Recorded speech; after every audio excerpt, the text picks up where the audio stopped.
Hello and welcome. I am so excited about this live. I feel like it's kind of how an art teacher would feel teaching an art class. It's one thing to create art, and it is another thing to be able to help others experience art in the same way.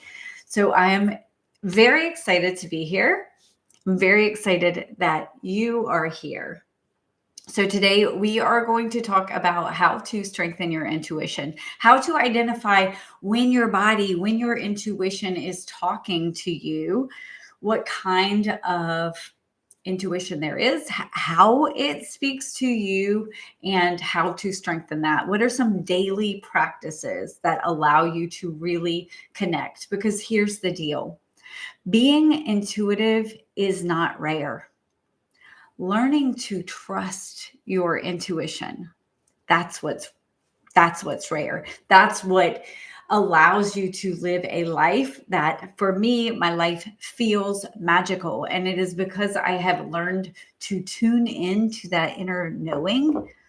But more than that, I've learned to allow it to guide my decisions. And that's where really living an intuitive life, allowing not only yourself to walk as someone who is guided by a higher knowing, but somebody who is willing to walk in mystery, which is what we're doing. But we walk in the mystery because we're comfortable knowing that we are guided. And that's when you can really navigate your life in a really beautiful, special way, is when you have tuned into that higher knowing and trust the guidance that you receive. So that's what we're going to talk about today. So you can start dialing into that inner compass, start trusting it with your decisions, with your guidance, and lean into the magical mystery life that we are all called to walk. So I want to talk first about what intuition feels like, how it shows up, because a lot of times we see someone as being intuitive, that they are, getting Nostradamus visions, or, big things are happening, that it's some magical experience.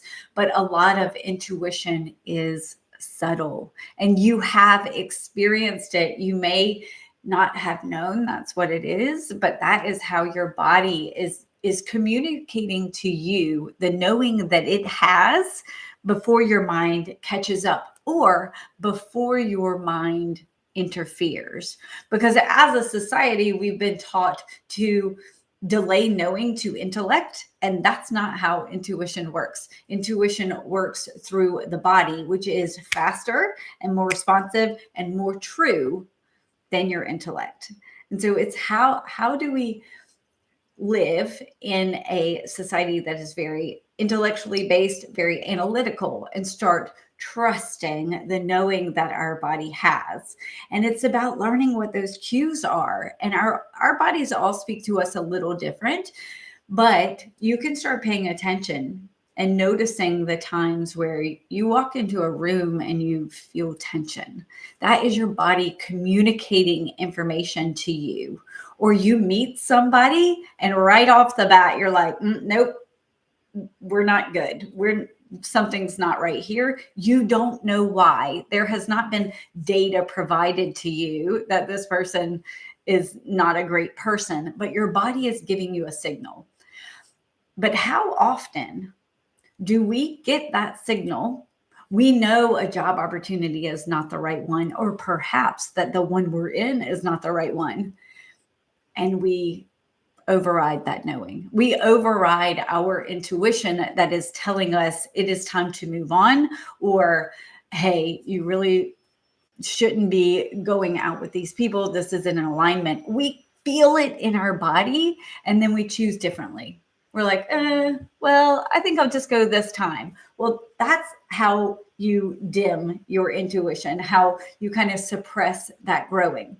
But every time we tune in and we get those subtle cues and we respond based on that, that strengthens this message. We start really being in tune with how our body speaks to us.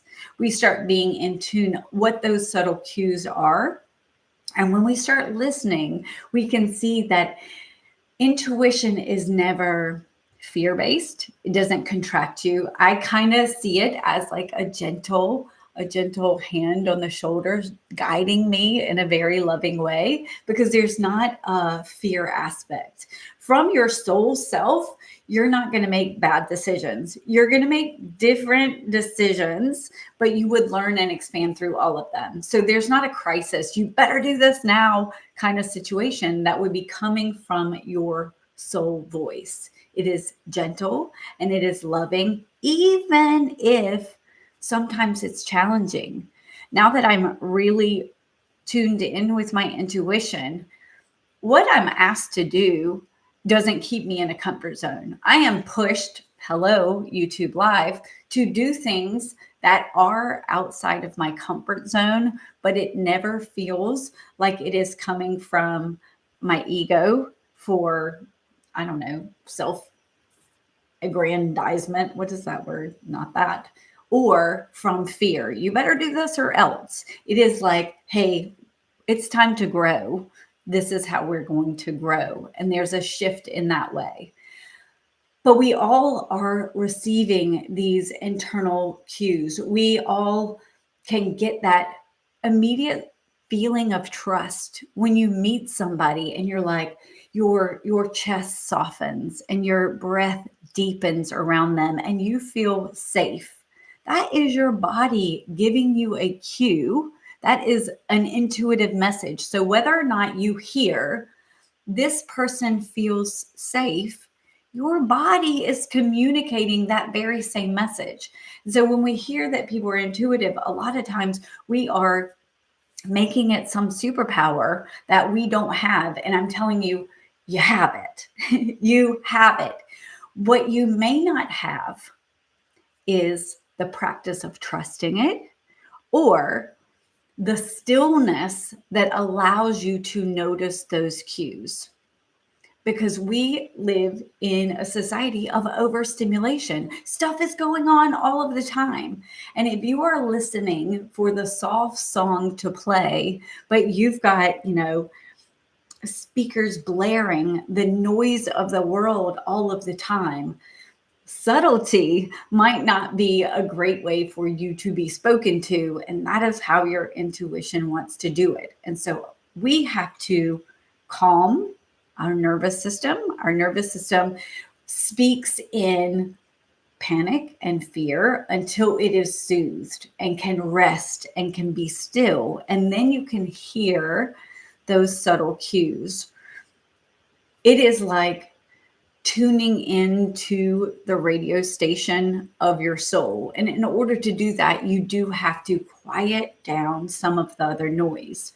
I was at the gym this morning and I was thinking about how often one might find themselves not thinking in the day, that you could just be present in a space, notice the music playing, notice the people who are there, just be present in the space without thinking about what's going on in your day later or what you just did or calculating, the weights you're going to put on your barbell, whatever it is. Like, how often can you create gaps in your day where you are not thinking, where you are just being, and that allows the space for those subtle messages to come through.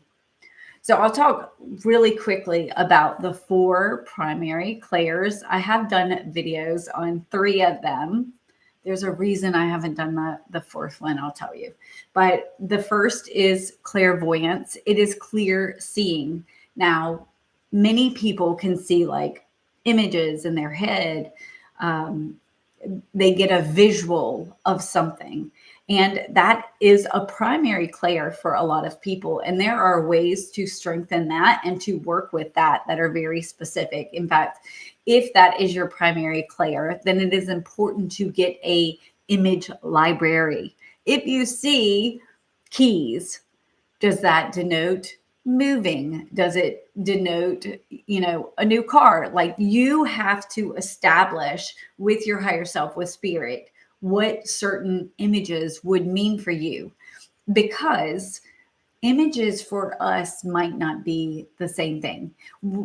What you would see if you started working with somebody else and you show me an ocean, I might be like, okay, that feels like peace to me. That feels like vacation. That feels like spaciousness.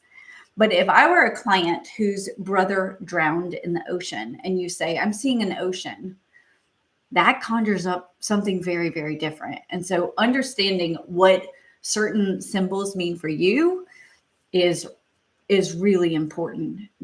I would say spirit also likes to use people and using people as identifiers. If you have somebody in your family who is an alcoholic or who is a narcissist, you might have a list of people and just have a couple of the attributes that spirit can show you. Because if spirit wants to say, hey, be clear of this person, he's a narcissist, that is hard to do in imagery unless you have somebody associated with that behavior type, characteristic, personality type, whatever it is.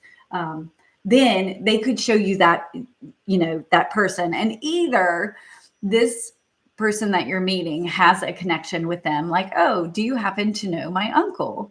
Or they are showing you that he is similar to your uncle in this way. And that's a way for a red flag to be shown to you, or perhaps they are a healer or somebody, caring, and somebody that resonates with you on that level in your list could be shown to you. So you make that connection.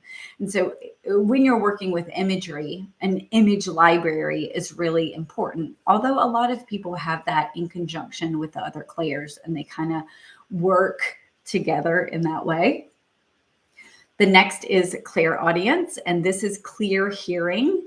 And for me, probably the most profound thing I have ever learned doing this work, and now I do work as an intuitive, I bring through messages for other people, but it was years of trying to figure this all out, and assuming that I wasn't clairaudient because I thought the sound would be coming from outside of me.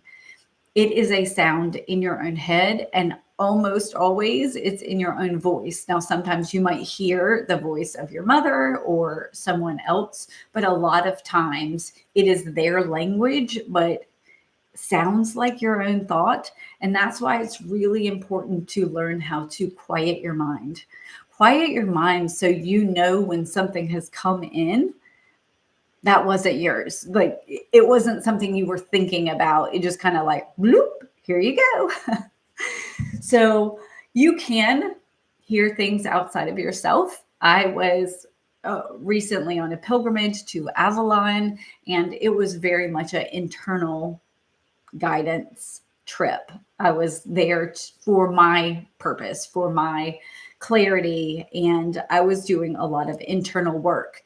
And one morning I woke up, it was about 3 a.m, and I was laying there and I heard a typewriter, and the sound was outside of me. It was not in my head. I heard typing. It was like somebody was typing in the bed beside me. And I listened for a little while. And when I woke up later, I knew that there was something for me to bring through from the field. This happened to be from the field of mothers, but I was meant to bring something through while I was there that was not my own. And otherwise, I had just been channeling for myself or doing my own inner work. And so hearing it outside of myself, I knew that this was something that was coming from external and to bring that through. But when you are practicing your clairaudience, know that those subtle thoughts that you're like, oh, I just thought of that. Start giving your intuition and your higher self credit for those. We think they're just great thoughts. It is guidance. It is from your higher self. And so when you start connecting that, you will start realizing how often you are already receiving these messages. The next is clairsentience, and this is one of my primary clairs, is clear feeling. My body uses tingles and aches a lot. Even working with other clients, when I'm doing healing sessions, I can feel their pain to understand where they are experiencing pain in their body and then release that. But that is that clear feeling. But that can be that nauseous feeling when you walk into a space, or the shortening of breath that makes you anxious and you're not sure why, because a situation is going on. These are your body's clues. It is using your body to communicate information to you, and that is clairsentience. And it is a really easy one to start understanding your specific dialogue, how your soul wants to communicate to you. Do you feel warmth when you are at ease? Do you feel tingling in your hands when you have connected or dropped into a meditation? Start noticing how your body is speaking to you. What are the cues it is giving to you? And even start writing those down. It is your dialogue. It is your native language with your soul. And the more fluent you speak with your soul, the easier all of this gets, and you start locking that magical mystery. The next is, I think I've done all of them except clear cognizance. And this is the only one I haven't done a video on, and it is my strongest. It is clear knowing. And the reason I haven't done a video on it is because it is tricky. And I'm not sure how to strengthen it other than to realize when you are already experiencing it. You don't know why you know something, you just know it. That's clear cognizance. And it is my strongest one. And for a while, when I was training with a group of other ladies for intuitive healing work, I was a little jealous that they were having these amazing visuals that, oh, I saw this and then I saw this. And I'm like, that's crap. I didn't see anything. And I was reminded that when you see something, you then have to interpret it. When you know something, you don't. Right? You just know it. There's no like, well, I saw a butterfly and it was near an ocean and I think that means blah, blah, blah, blah. No, you just know. You just know. And so it is one of the hardest ones to trust, because I feel like if you hear something or if you see something, that there's some kind of validation there that clear cognizance doesn't give you. And so it is the easiest to use and the most difficult to use in the beginning, because it is about building that trust. I will tell you that over the courses I've done, the training and the certification I've done, what I found I was actually doing was learning trust. We would go through the steps of learning the practice to do energy healing, to do intuitive readings. What actually mattered was working with the volunteers, because when you're working with yourself, a lot of times you're like, oh, I already knew that, or I knew that was going to happen, that kind of thing. And you get validation that way. When you work with somebody else, and this doesn't have to be in a group, in a training, you can do this with your friends. And I think it is like one of the very best ways to strengthen your intuition is to work with somebody else and say, I would like to see if I can tap in and bring in some information for you. First of all, you have to do it, but man, do you have to learn to trust the message that you receive in order for you to communicate and say, this is what I'm sensing. This is what I'm feeling. This is what is coming through. And that's really tricky. But that was the most profound way that I have built my intuition, is by working with others in a free capacity, even with friends, if they want me to bring through messages from their guides, anything like that. It is being willing to say, this is what I'm sensing. How does this land with you? And often what I found is if something didn't land, I may have sensed what the truth was first, and then I intellectualized it. Or I felt uncomfortable, like, oh, I get a sense that you're jealous of your son's relationship with his girlfriend, but that is uncomfortable for me to say. That's not how it works. Your intuition will just land in truth. And the best thing we can do is hold it in truth, but not try to interpret or manipulate it. Just say, this is what I'm sensing. How does that land with you? But when you work with somebody else, you are having to really name what you sense, not just later be like, aha, I knew it. I knew it. You have to name it, but then you're getting immediate validation. Is this true or is it not true? And do not shame yourself if you get something wrong or if something doesn't land with them. Fine. This is practice. And the more you practice, the more comfortable you get doing this, because you get the validation, because you get proof, and proof helps strengthen it. You start trusting it more. Now, there is very little that I will not take action on because my intuition says so, down to my relationships. If you listen to my podcast, you will see that, like, if my soul self is telling me through my body that something is aligned or not aligned, that is what I'm going with. And it is a struggle for the other people in my life to know that my soul voice is the authority in my life. But I can do that because I have had now years and years of listening and building belief and trust that my soul knows what's best for me, and that that's the path I choose to walk. We are taught to outsource our knowing. From a very young age, we defer our knowing and our decision making externally. Like, especially if you were a little girl, you do not make a clothing choice or a hairstyle choice without consulting your posse. And that is part of our development, like being in this tribe, making decisions as a group. But if you are wanting to build your intuitive knowing, you have got to know that you are the authority. You are the decision maker, and not outsource it. Bring it back home.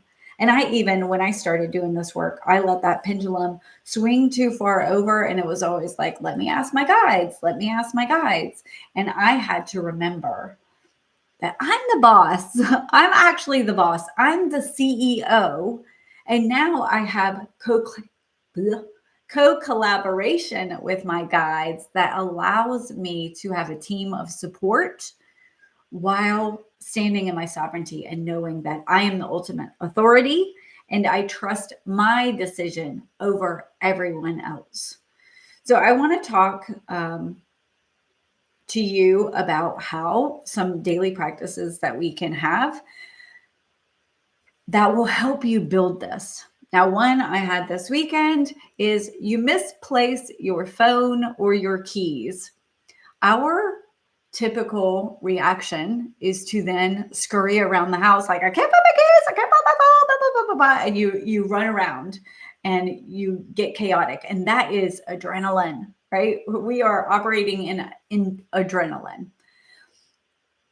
It is a magical intuition practice. If you can slow down, if you don't have to be out of this house in 30 seconds and you have just a few minutes, sit down and take some deep breaths and close your eyes and picture your phone or your keys, or ask, where are you resting?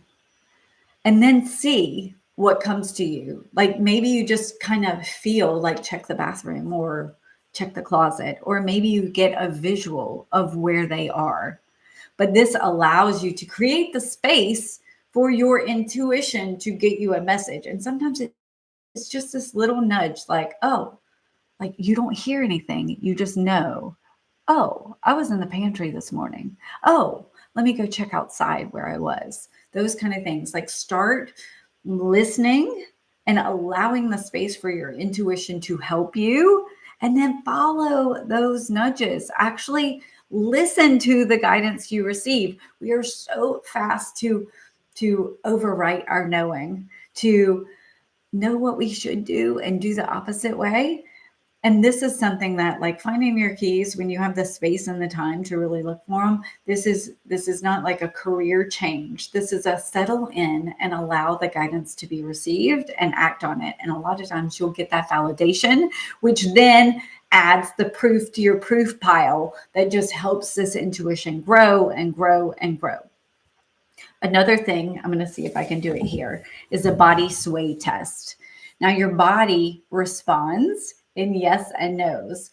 When my kids ask me a question and it's like, well, should I do band or should I do art? First of all, that is not my decision. That is a you decision. If it is not concerned about your safety or your nourishment, I want my children to learn how to tap into their own knowing, not to defer to their friends or to me. I want them to think about, okay, what do I really want? And a lot of times that might come easily with journaling.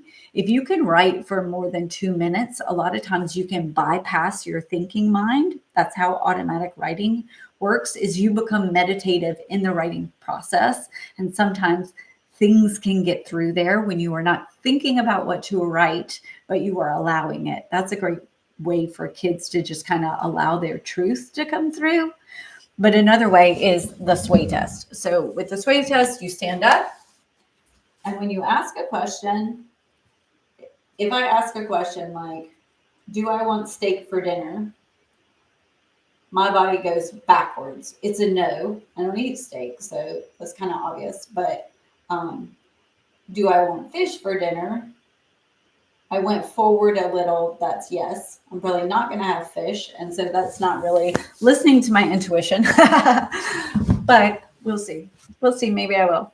But that is a way you can ask yes or no questions and just see what your body feels like. And when you practice that, and so now if my daughter asks me a question, I'll take a video of her and she'll ask the question, and then I will let her see if her body moved forward or backwards. Sometimes it's obvious which way it went, and sometimes you kind of need a video or a mirror to really notice which way you moved.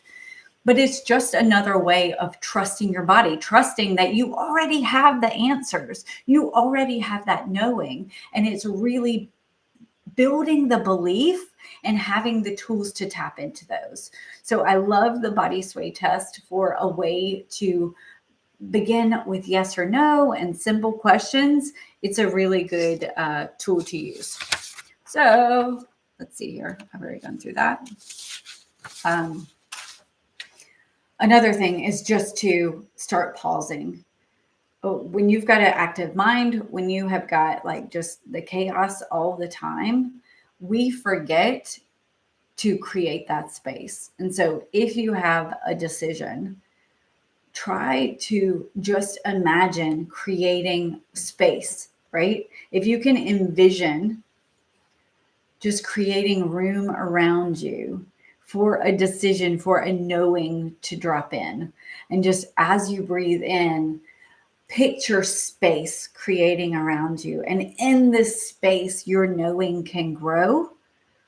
And a lot of times you'll get an impulse. Now, I will tell you, as you are building your intuition, building your trust in your intuition, a lot of times you can set the intention to receive a message or to get guidance, and it might not drop in till later.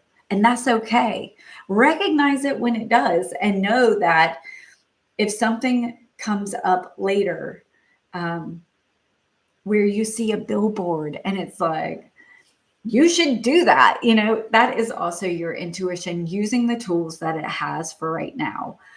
So the more you create space, the more immediate those responses get, but do not discount the later drop-ins. That happens for me a lot when I meditate on a subject. The answer might not come to me while I'm sitting there. But I feel like in that meditation, when I have carved out 5 or even 10 minutes to meditate on a question, like what are my next steps? What should I do about this?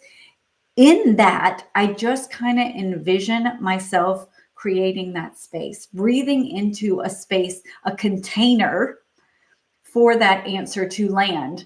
And it usually doesn't land during that meditation, but it almost always does a little bit later, where it's like, okay, I understand. This is the guidance I needed. And it doesn't have to be a loud, like, now you are going to do this. Sometimes it's just that calmness that eases over and is like, oh, okay, this is what I'm going to do next. Trust that. That is your intuition. We've made it this grander thing other than a subtle knowing in your body, subtle sensations that you receive, subtle thoughts that you didn't think. Those kind of things are your intuition. And so the more you start trusting them, naming them. Thank you, intuition. You know what I do? And I don't even care if I look like a crazy person in front of people. When I get knowing or get guidance that really serves me and I recognize it, I will give some spirit high fives. It is a way of me confirming our collaboration, my collaboration with my higher self, my gratitude for my angels and my guides who serve me every single day. I like to just recognize them in that way, and we do some high fives. And that's just a way I say yes to the knowing. I say yes to the guidance that I receive so that I can continue walking, knowing that it doesn't matter if I can't see where I'm going. I know that I'm divinely guided. And that's kind of the purpose of building your intuition, is feeling like, I don't know, that your train is on a track. You know, you might not be able to see where the track is going, but you trust that it is supported in that way. So that is how you tune into your body. There are also some amazing tools that you can use to build your intuition. Here are two of my favorites that you can use. And you don't have to use these, but if you feel called to them, they're really great. Pendulums are wonderful for yes and no questions as well. If you are choosing a pendulum in a store, a spiritual gift store or something like that, I would really recommend in the parking lot or before you get there, deciding how you are going to choose the pendulum. So for me, I want to know that the pendulum that I'm choosing has also chosen me, that we are going to be in collaboration. And so my intention going in would be, I am going to ask to show me a yes, and then show me a no, and then ask, will you work with me? Okay. And so then you would hold a pendulum and, say, show me a yes. And then it moves and shows you, okay, for this one, the yes is going to be left to right. And then show me a no. And it's going up and down or north and south for no. And then if I say, will you work with me? It goes back to its yes. Now, I've had it happen before where it was like, okay, this is not a good fit. This pendulum is just holding still and it's not moving at all. So we're not going to work together. As you build your intuition, what you'll find is when you're looking at them hanging up, you're going to be drawn to one and you'll trust that that is the one for you. But these are just little ways to start building that trust muscle of choosing things. Another awesome tool that you can use is oracle cards. I have 2 decks here that I like. I have a whole drawer full, and they all have kind of a different vibe about them. So sometimes I'll have like oracle morning, like maybe the first of the month, I might draw a whole bunch of cards and just see like, what does the month have in store for me or something? And other times it just might be like a quiet Saturday morning when I just want to be up here by myself with a cup of tea or a cup of coffee and have a good time. But they are really great tools when you are building your intuition, because you can ask a question and then get an answer back. And so as you use cards, they really have the imprint of your energy. I don't know, the messages get clearer and clearer the more you work with them. And so what I want you to do right now is think of a question for yourself. Oh, I just dropped half the deck. Normally, if I drop one card, I'd be like, that's the answer, but that was like 40. So, so think of a question you've got going on right now. I'm going to pull a card for you.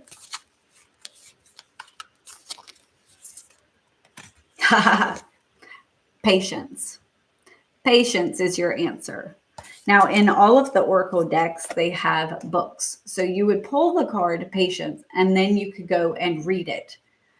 After you have been doing this for a while, or you feel really comfortable, you can pull a card and know what it means for you in that moment, which might be different than what it says in the book. And you might have kind of different instincts about it of today, I'm going to look at that message, or today I know it means my intuition is building and I just have to have patience as I grow it.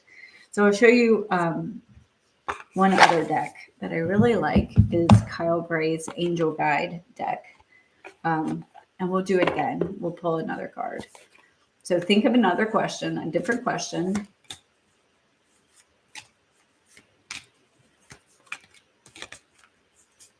Got it? Okay. All right.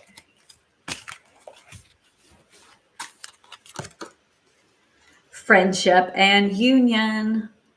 So that would be your answer. And then you could go to the deck and read it, or you might already know based on your question what that meant. It might already hold the significance you need without checking a book. So that's just another tool that you can start really sinking into your intuition, asking questions and receiving guidance, not from other people, but from tools and from yourself, because you just know that your higher self is guiding you in those card pulls. That is how you are working with spirit and with your higher self. So that is what I have. If you've got any questions about working with your intuition, send them in the chat. I would love to hear from you. What is your strongest clair? Mine, like I said, is claircognizance, and that was the hardest for me to get my head around because I didn't have proof. Like when you don't have proof and you just know things, when somebody says, oh, this is going on with my shoulder, and I say, well, this is related to this situation with your mother. It's like, well, how do you know that? I just know. Like that's a really hard thing to begin to trust. And it has just taken years of working with myself and really working with other people in volunteer capacity or friend capacity, and trying, like practicing. And that practice is not just quieting and trusting the message. That practice is a way to gain proof that your intuition works and gain trust in it. And like I say, the more you do that, the more you can make your decisions and guide your life in that intuitive knowing, that trusting pattern. So I have one more game for you. Let's see.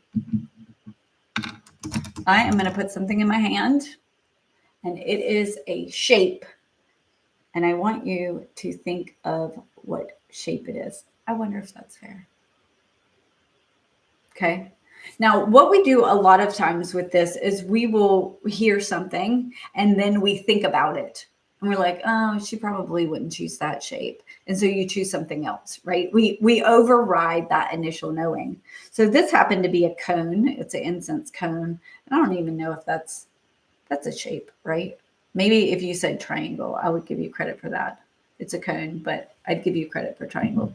I wish I had. Okay, I'm going to put one more thing. We're going to do it one more time. I have a color in my hand.